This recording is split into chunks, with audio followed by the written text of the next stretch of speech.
Bien,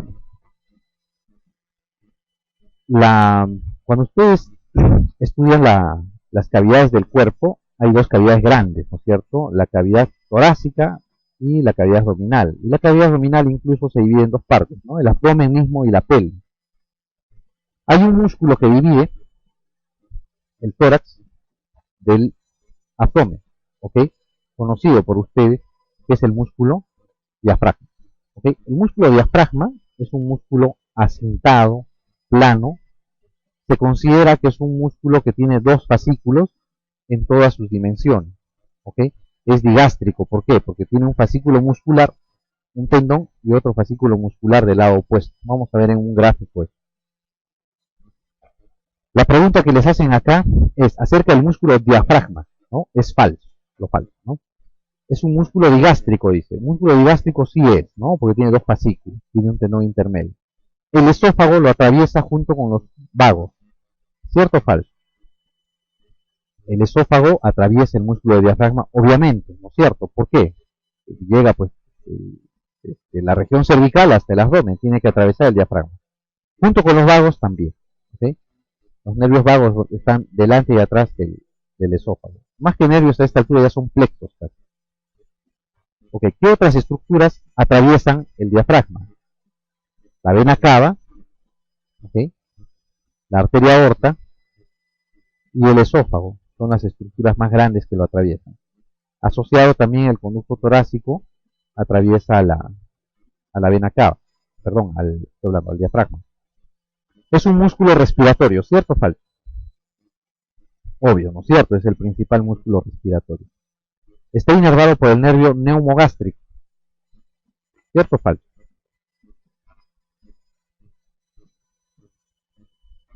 ¿Quién inerva el diafragma? ¿El neumogástrico?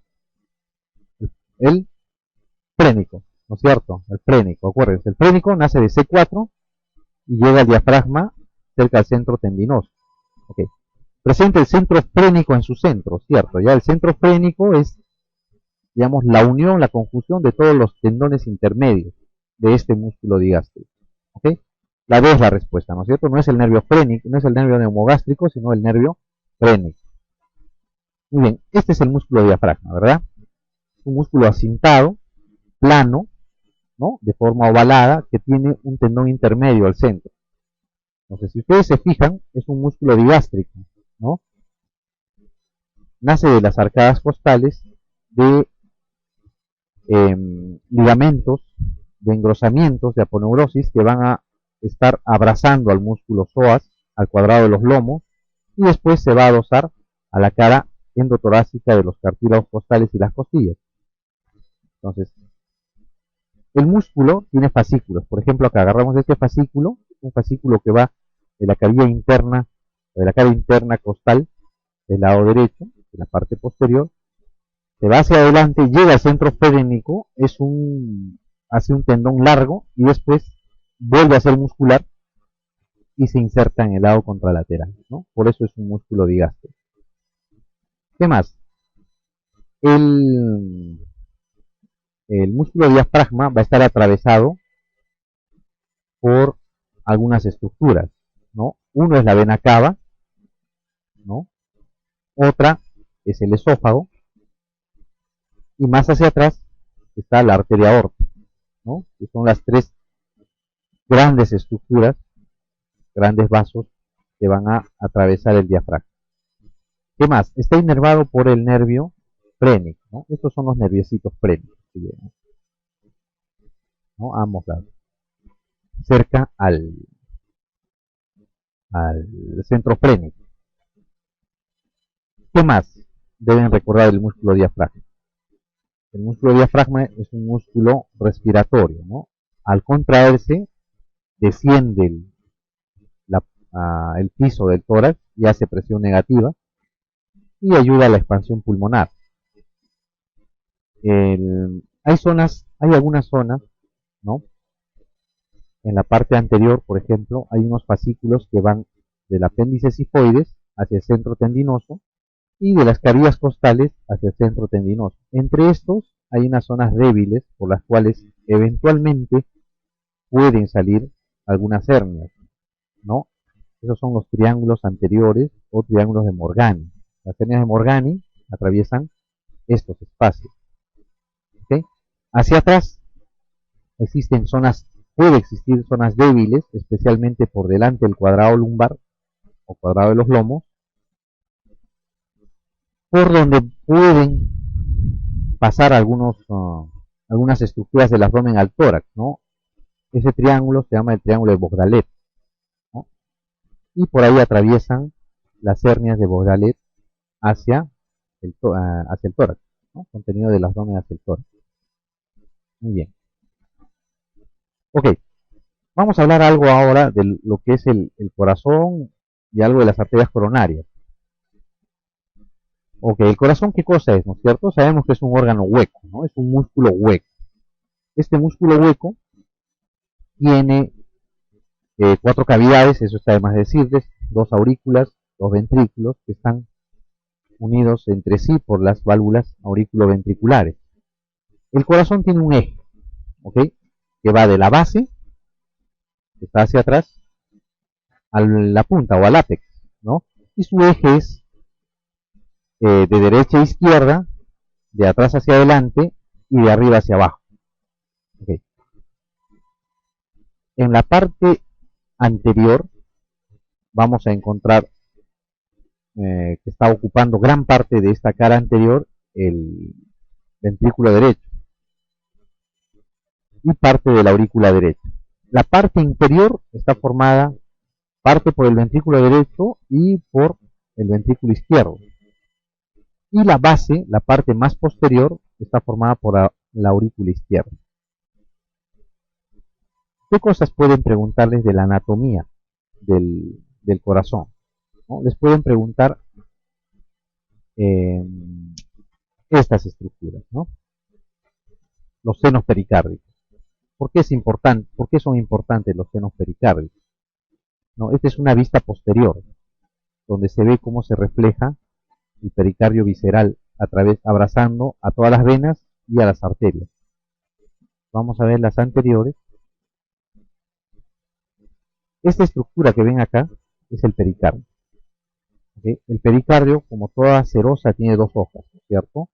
Una visceral, que está adosada o adherida al mismo órgano, y otra parietal, que va a estar alejada de él, haciendo un espacio virtual.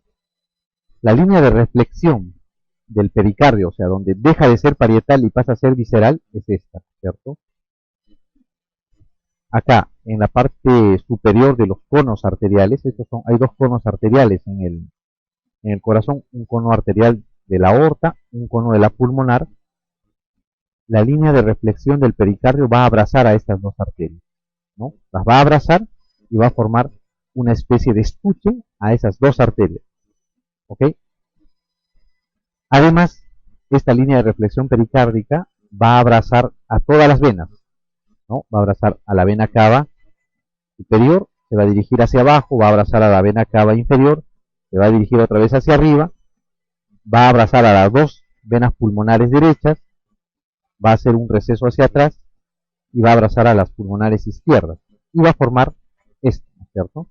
Hacia adelante se veía la línea de reflexión arterial, ¿no es cierto? Aquí está la línea de reflexión venosa. O sea, el pericardio, la línea de reflexión sería esta, ¿no? Abraza a la vena cava superior, desciende, abraza a las 2 venas pulmonares derechas, a la vena cava inferior, se dirige hacia el otro lado, al lado contralateral, y abraza a las 2 venas pulmonares izquierdas. ¿Qué cosa va a formar en eso al hacer esa caprichosa forma? Va a formar unos senos pericárdicos.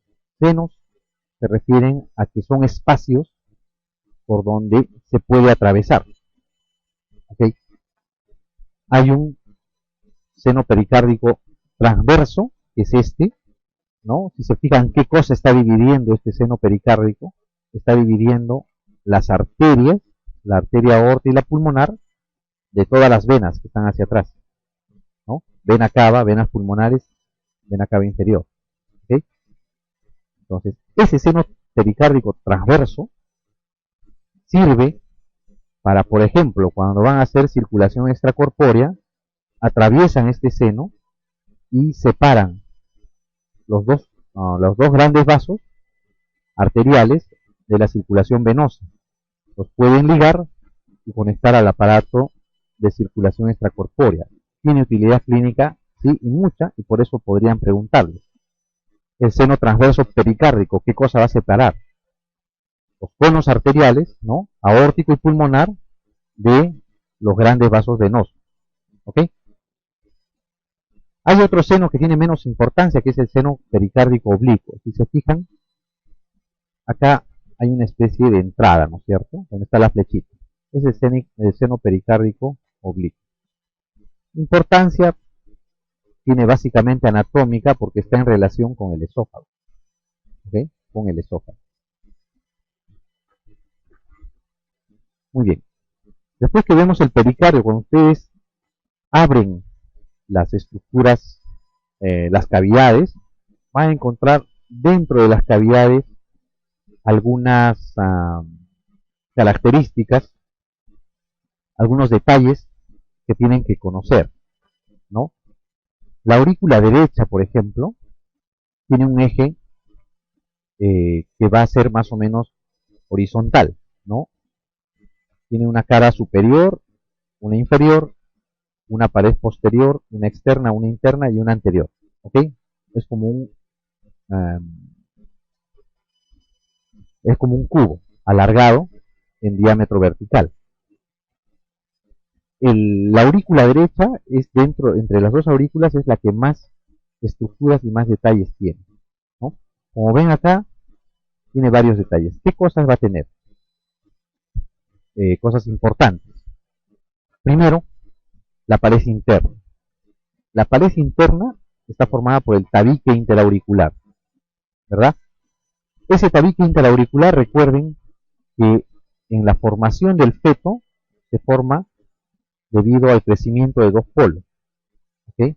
De dos cojinetes o de dos almohadillas endocárdicas, que van creciendo y van a formar dos especies de tabiques separados, que en el momento del nacimiento se unen por el cambio de presiones y se adosan, ¿no? En el feto había una comunicación interauricular, ¿no es cierto?, a través de esto que es la fosa oval, que después del nacimiento se va a cerrar. Entonces, el vestigio de esa comunicación es la fosa oval. Y la fosa oval va a tener un rodete hacia la parte superior, a la cual la van a llamar limbo.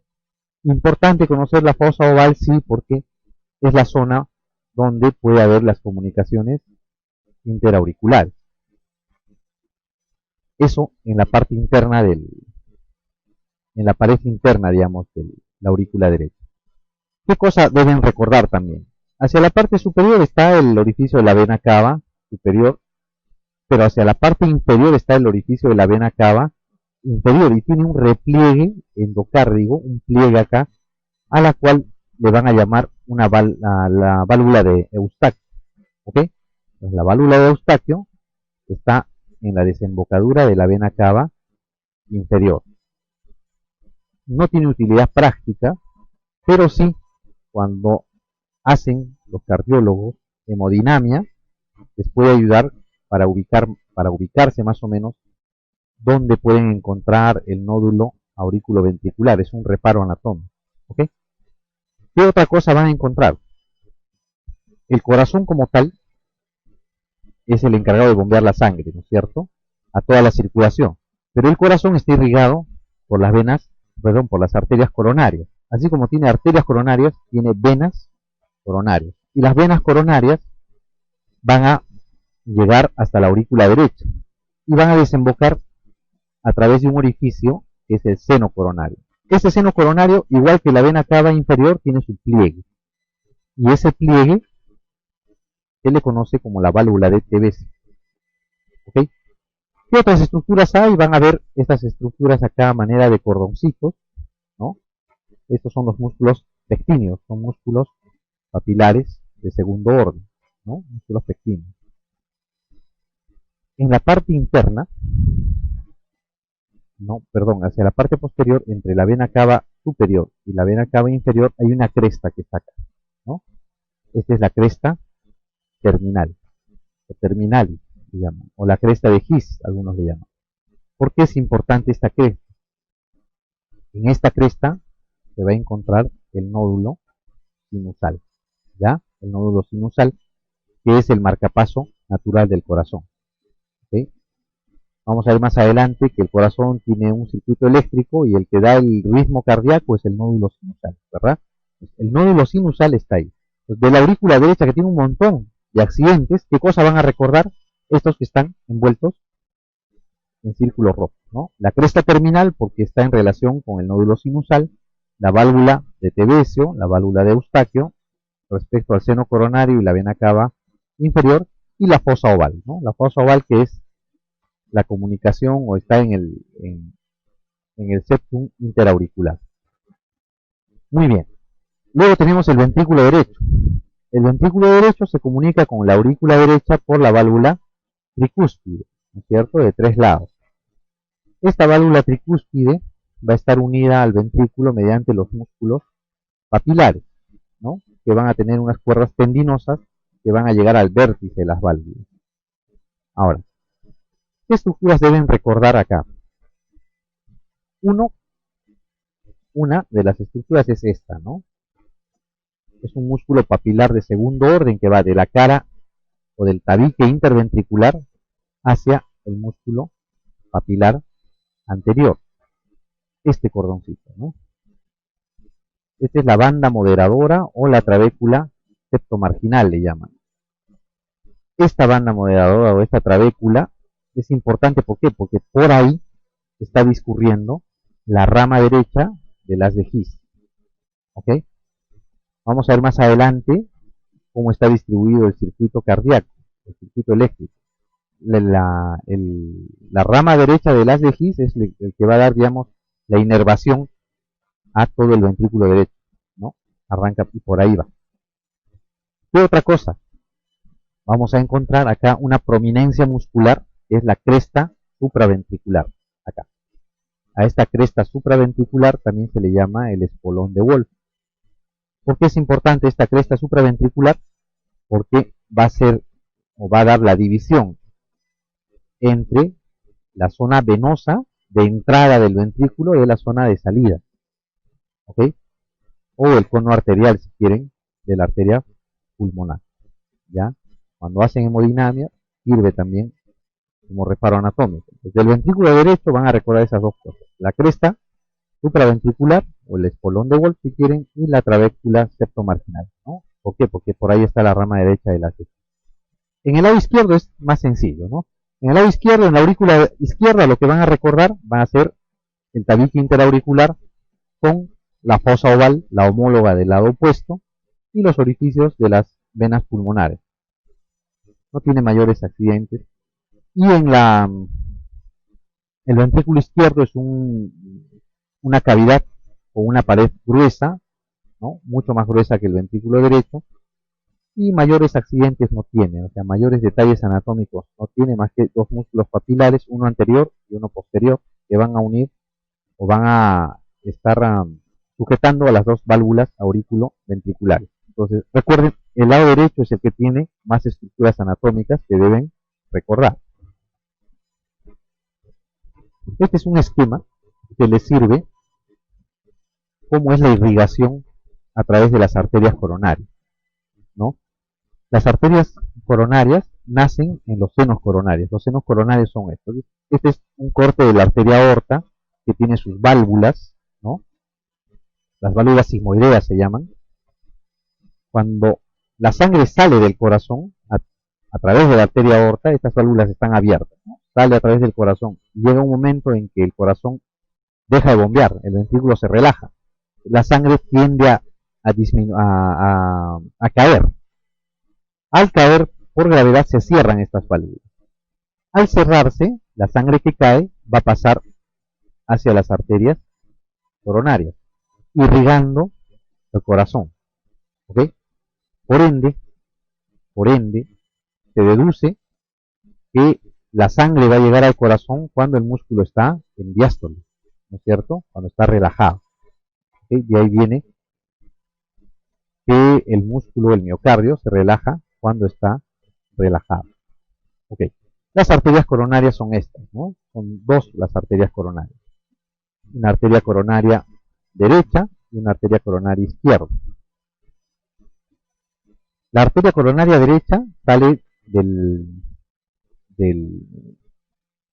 seno de la sigmoidea del lado derecho, pasa por él entre la aurícula derecha y el ventrículo derecho, por el surco auriculoventricular, para dirigirse hacia la parte posterior, y va a dar por ahí, antes de dar la vuelta, una arteria, una rama, que es la arteria marginal aguda o del margen agudo. ¿Ok? ¿Por qué le llaman marginal aguda o del margen agudo? Si ustedes ven un corazón, esa zona, ¿no? La zona del ventrículo derecho, es en realidad más aguda que la zona del ventrículo izquierdo, que tiene más músculo, que es más romo. ¿Ok? Esta coronaria derecha llega al surco auriculoventricular derecho y un gran porcentaje de las veces va a dar una arteria que es la descendente posterior. La coronaria izquierda se va a dirigir hacia el lado izquierdo por el surco auriculoventricular izquierdo, y 2 centímetros a 2,5 centímetros de su salida va a dar dos ramas. La descendente anterior y una que va a dar la vuelta al corazón, que es la circunfleja. ¿Ok? De esta circunfleja se va a originar otra arteria que es la marginal, del otro margen, ¿no? Si este es el margen agudo, el otro es el margen obtuso. ¿Ok? Su dirección puede ser oblicua y por eso le pueden llamar también la marginal oblicua, pero normalmente le llaman la arteria del margen agudo y la arteria del margen obtuso. ¿Ok? Las dos marginales. Y va a dar también la descendente posterior, que es otra rama, la rama terminal de la coronaria izquierda, que puede llegar hasta el surco interventricular posterior. ¿Ok? Bien. De las coronarias, ¿qué cosa deben recordar? Digamos, el principal tema en las coronarias es recordar quién es la arteria dominante y quién es la arteria no dominante. Para saber quién es la arteria dominante, se debe tomar en cuenta quién va a dar la rama descendente posterior. La arteria coronaria que dé la descendente posterior va a ser la arteria dominante, ¿no? Un gran porcentaje de veces es la derecha, pero la izquierda, a través de su circunfleja, puede dar la descendente posterior también. Casi muy rara vez, rarísima vez, la descendente anterior izquierda va a dar la vuelta al corazón y va a dar una especie de descendente o ascendente posterior que no se da. Pero normalmente, en primer lugar está la derecha, la coronaria derecha, que da la descendente posterior, o la circunfleja, que da la descendente posterior también. El que llega a dar la descendente posterior, acuérdense, es la que es la dominante, ¿no? O, si lo quieren ver de otra forma, en la parte posterior está una estructura que se llama la cruz de His. La cruz de His no es otra cosa que el cruce del surco auriculoventricular con el interventricular, forma una X o una cruz. A esa se le llama la cruz de His. La arteria que llega a la cruz de His es la dominante, también así la llama. ¿Ok? De las arterias coronarias, eso deben recordar. ¿Ya? Es lo más importante. Y el otro detalle, este es un detalle anatómico, que de la descendente posterior van a salir las arterias diagonales. ¿Ok? Las arterias diagonales. ¿Perdón? De la descendente anterior. ¿Ya? Las arterias diagonales, que son estas. En la descendente posterior, normalmente lo que va a dar son ramas que van a penetrar al tabique interventricular, ¿no? Y van a irrigar al septo. Ok, entonces, acá dice, ¿no? La pregunta número 8. En la vascularización cardíaca, las arterias diagonales son ramas débiles, ¿no? La coronaria derecha, la arteria circunfleja, la arteria interventricular descendente anterior, la arteria interventricular descendente posterior, las arterias marginales de la coronaria izquierda. ¿Okay? ¿Se acuerdan? Las ramas diagonales, ¿no es cierto? ¿De dónde eran? De la descendente anterior, ¿verdad? Muy bien.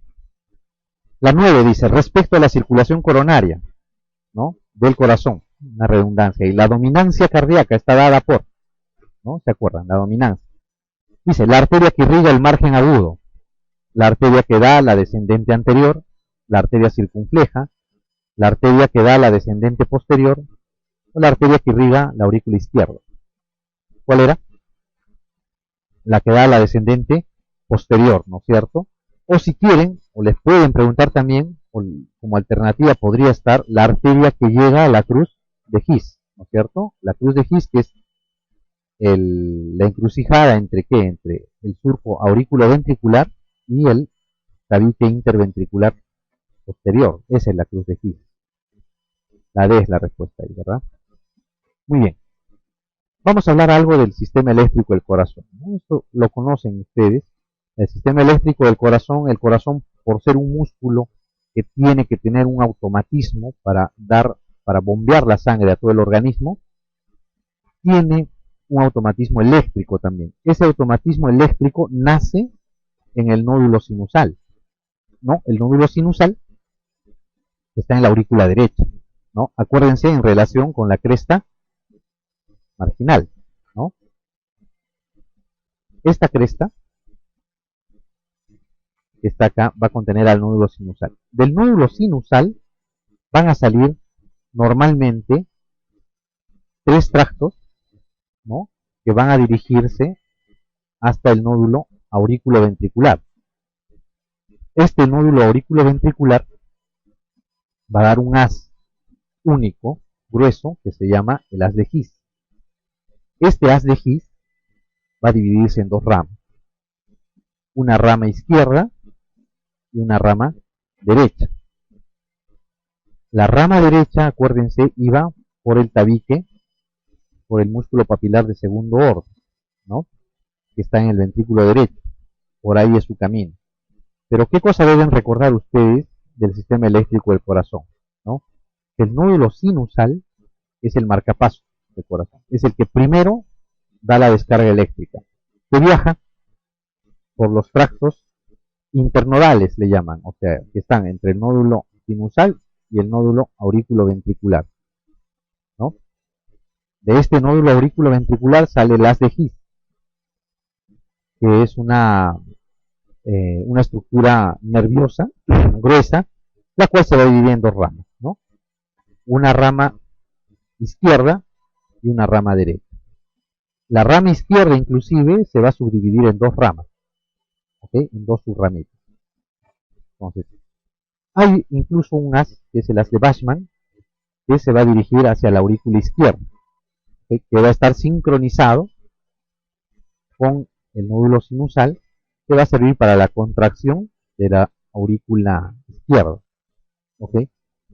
Ahora, estos nódulos tienen nombres también. El nódulo sinusal se le llama el nódulo de Key-Flag, ¿no es cierto? El nódulo auriculoventricular se le llama el de Ashok-Tawara. Estos nódulos tienen un ritmo de descarga eléctrica. El que tiene más descarga, o sea, el ritmo más acelerado es el nódulo sinusal. Después está el nódulo auriculoventricular y después está el haz de His. Cuando hay un bloqueo, ¿no? Hay un bloqueo o hay una fibrilación auricular, por ejemplo, el nódulo sinusal ya no comanda la contracción cardíaca, sino pasa a ser el nódulo auriculoventricular. Si el nódulo auriculoventricular está enfermo, el que va a comandar es el haz de His. Y conforme va disminuyendo o va bajando, digamos, en la parte anatómica, la frecuencia con la que se desporaliza estos nervios es menor también. Tienden más a la bradicardia. ¿Ok? Eso también deben de recordar. Ahora, recuerden, en la aurícula derecha está el nódulo sinusal. El nódulo auriculoventricular está en un triángulo que se llama el triángulo o trígono de Koch. ¿ok? El trígono de Koch. ¿Se acuerdan? Les había comentado que la válvula de Eustaquio con la válvula de Tevesio, si bien es cierto, no tienen función valvular, no tienen función en la circulación, sirven como reparo anatómico. ¿Para qué? Para identificar la zona donde está el nódulo aurículo-ventricular. La válvula de Eustaquio que está hacia atrás con la válvula de Tevesio que está hacia adelante forman una especie de V. Esta V está cerrada hacia la parte interna por el tabique interauricular. A eso se llama el trígono de Koch. En esa zona está el nódulo aurículo-ventricular. ¿Ok? Pues tiene relación con las dos válvulas, de Tevesio y de Eustaquio. ¿Ok? El haz de His se dirige hacia adelante y está en el tabique interauricular e interventricular y de ahí se divide en sus dos ramas, ¿cierto?